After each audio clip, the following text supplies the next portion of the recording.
2 Rois au chapitre 18. La troisième année d'Osée, fils d'Éla, roi d'Israël, Ézéchias, fils d'Akaz, roi de Juda, régna. Il avait 25 ans lorsqu'il devint roi et il régna 29 ans à Jérusalem. Sa mère s'appelait Abi, fille de Zacharie. Il fit ce qui est droit, alléluia, aux yeux de l'Éternel, entièrement comme avait fait David, son père. Merci Seigneur, c'était la première fois qu'un homme faisait entièrement comme David, ce qui était bien à tes yeux. Amen. Merci encore Seigneur pour la réputation que David s'était obtenue auprès de toi Seigneur. Il avait toutes tes louanges, car devant toi, il a fait selon toi ce qui t'était agréable, hormis les quelques péchés commis. Sois béni Seigneur. Permets-nous de marcher Seigneur comme David, à l'exception Seigneur de ce qui ne t'a pas plu. Et également Seigneur, on doit aussi le souligner, non pas pour juger, mais pour prendre exemple, Seigneur, chose à ne pas retenir, de ne pas prendre exemple, Seigneur, sur la vie familiale de David qui a été désastreuse. Amen. Il fit disparaître les hauts lieux, brisa les statues, abattit les idoles et mit en pièces le serpent d'airain que Moïse avait fait. Car les enfants d'Israël avaient jusqu'alors brûlé des parfums devant lui, on l'appelait Néhushtan. Merci Seigneur parce que tu as dit par Jésus-Christ dans ta parole, Seigneur, que lorsque quelque chose est pour nous une occasion de chute, quand bien même ce serait notre pied, on devrait le couper et le jeter loin de nous, afin que nous puissions rentrer boiteux dans la vie éternelle plutôt que d'avoir les deux pieds et d'être dans le feu éternel. Merci parce que, le roi, alors, Seigneur mon Dieu, le roi d'alors, Ézéchias avait compris ce principe, Seigneur. Il n'était pas attaché à ce serpent au point de laisser les enfants d'Israël se corrompre. Amen. Il mit sa confiance en l'Éternel, le Dieu d'Israël. Toujours mettre notre confiance en toi, Seigneur. Amen. Et parmi tous les rois de Juda qui vinrent après lui ou qui le précédaient, il n'y en eut point de semblable à lui, gloire à Dieu. Il fut attaché à l'Éternel, il ne se détourna point de lui, et il observa les commandements que l'Éternel avait prescrits à Moïse. Et l'Éternel fut avec Ézéchias, béni soit Dieu, qui réussit dans toutes ses entreprises, alléluia. Il se révolta contre le roi d'Assyrie et ne lui fut plus assujetti. Il battit les Philistins jusqu'à Gaza. Oui, tu donnes le succès à ceux qui t'obéissent et te cherchent. Amen. Et ravagea leur territoire depuis les tours des gardes jusqu'aux villes fortes. La 4e année du roi Ézéchias, qui était la 7e année d'Osée, fils d'Éla, roi d'Israël, Salmanasar, roi d'Assyrie, monta contre Samarie et l'assiégea. Et il la prit au bout de 3 ans. La 6e année d'Ézéchias, qui était la 9e année d'Osée, roi d'Israël. Alors Samarie fut prise. Le roi d'Assyrie emmena Israël captif en Assyrie et les établit à Shalash et sur le Chabor, fleuve de Gozan et dans les villes des Mèdes, parce qu'ils n'avaient point écouté la voix de l'Éternel leur Dieu, qu'ils avaient transgressé son alliance, parce qu'ils n'avaient ni écouté ni mis en pratique tout ce qu'avait ordonné Moïse, serviteur de l'Éternel. La 14e année du roi Ézéchias, Sanchérib, roi d'Assyrie, monta contre toutes les villes fortes de Juda, et s'en empara. Ézéchias, roi de Juda, envoya dire au roi d'Assyrie à Lachis, « J'ai commis une faute, éloigne-toi de moi. Ce que tu m'imposeras, je le supporterai. » Et le roi d'Assyrie imposa à Ézéchias, roi de Juda, 300 talents d'argent et 30 talents d'or. Ézéchias donna tout l'argent qui se trouvait dans la maison de l'Éternel et dans les trésors de la maison du roi. Ce fut alors qu'Ézéchias, roi de Juda, enleva, pour les livrer au roi d'Assyrie, les lames d'or dont il avait couvert les portes et les linteaux du temple de l'Éternel. Le roi d'Assyrie envoya de Lachis à Jérusalem vers le roi Ézéchias, Tartan, Rabsari et Rabshaké, avec une puissante armée. Ils montèrent, ils arrivèrent à Jérusalem. Lorsqu'ils furent montés et arrivés, ils s'arrêtèrent à l'aqueduc de l'étang supérieur, sur le chemin du champ du Foulon.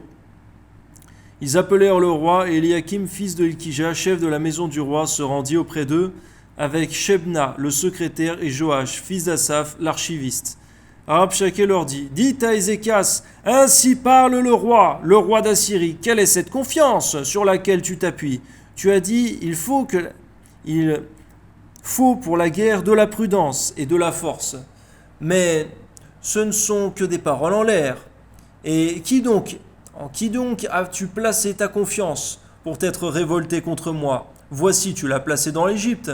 Tu as pris pour soutien ce roseau cassé qui pénètre et perce la main de quiconque s'appuie dessus.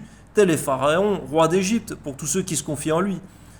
Merci parce que le roi d'Assyrie avait compris également que l'Égypte n'était pas un appui solide. À cette époque-là, amen. Peut-être, me direz-vous, c'est en l'Éternel, notre Dieu, que nous nous confions. Mais n'est-ce pas lui dont Ézéchias a fait disparaître les hauts lieux et les autels, en disant à Juda et à Jérusalem, vous vous prosternerez devant cet autel à Jérusalem? Maintenant, fais une convention avec mon maître, le roi d'Assyrie, et je te donnerai 2000 chevaux, si tu peux fournir des cavaliers pour les monter. Comment repousserais-tu un seul chef d'entre les moindres serviteurs de mon maître? Tu mets ta confiance dans l'Égypte, pour les chars et pour les cavaliers. D'ailleurs, est-ce sans la volonté de l'Éternel que je suis monté contre ce lieu pour le détruire? L'Éternel m'a dit, monte contre ce pays et détruis-le. On voit, Seigneur, que cet homme n'avait pas une réelle relation avec toi, qui faisait semblant de te connaître. Amen. Eliakim, fils de Elkija, Shebna et Joach dirent à Rabshakeh, parle à tes serviteurs en araméen, car nous le comprenons. Ne nous parle pas en langue judaïque, aux oreilles du peuple qui est sur la muraille. Rabshakeh leur répondit, est-ce à ton maître et à toi que mon maître m'a envoyé dire ces paroles? N'est-ce pas ces hommes assis sur la muraille pour manger leurs excréments et pour boire leur urine avec vous? Alors Rabshakeh, s'étant avancé, cria à haute voix en langue judaïque et dit, écoutez la parole du grand roi, du roi d'Assyrie, ainsi parle le roi. Qu'Ézéchias ne vous abuse point, car il ne pourra vous délivrer de ma main. Qu'Ézéchias ne vous avène point à vous confier en l'Éternel, en disant, l'Éternel nous délivrera, et cette ville ne sera pas livrée entre les mains du roi d'Assyrie. On voit combien Sanchérib, Seigneur, ne savait pas qu'il venait signer son arrêt de mort, en t'ayant insulté devant tout ce peuple. On voit combien ta colère va se manifester contre cet homme. Amen. N'écoutez point Ézéchias, car ainsi parle le roi d'Assyrie, faites la paix avec moi, rendez-vous à moi, et chacun de vous mangera de sa vigne et de son figuier, et boira chacun de l'eau de sa citerne, jusqu'à ce que je vienne et que je vous emmène dans un pays comme le vôtre, dans un pays de blé et de vin, un pays de pain et de vigne, un pays d'oliviers, à huile et de miel. Et vous vivrez, et vous ne mourrez point. N'écoutez donc point Ézéchias, car il pourrait vous séduire en disant l'Éternel nous délivrera. Les dieux des nations ont-ils délivré chacun son pays de la main du roi d'Assyrie? Où sont les dieux de Hamath, les dieux d'Arpad, les dieux de Sepharvaïm, les dieux d'Enna et d'Iva? Où ont-ils délivré Samarie de ma main? On voit, Seigneur, qu'ils ne savaient pas que toi, Éternel, tu n'étais pas comme tous ces faux dieux. Tu vas les montrer la différence entre tous ces faux dieux et ta puissance, Seigneur. Amen. Parmi tous les dieux de ces pays, quels sont ceux qui ont délivré leur pays de ma main, pour que l'Éternel délivre Jérusalem de ma main? Le peuple se tut et ne lui répondit pas un mot, car le roi avait donné cet ordre, vous ne lui répondrez pas. Merci pour ce peuple, d'une part obéissant au roi, mais en même temps, Seigneur, qui allait exécuter une sentence irrévocable que tu allais exécuter, Seigneur. Tu n'allais pas pardonner ce péché. Amen. Et Eliakim, fils de Hilkija, chef de la maison du roi, Shebna, le secrétaire, et Joach, fils d'Asaph, l'archiviste, vinrent auprès d'Ézéchias, les vêtements déchirés, et lui rapportèrent les paroles de Rabshakeh. Merci, Seigneur, parce qu'on voit par ces vêtements déchirés qu'ils n'ont pas supporté, qu'ils n'ont pas cautionné les paroles qu'ils ont entendues.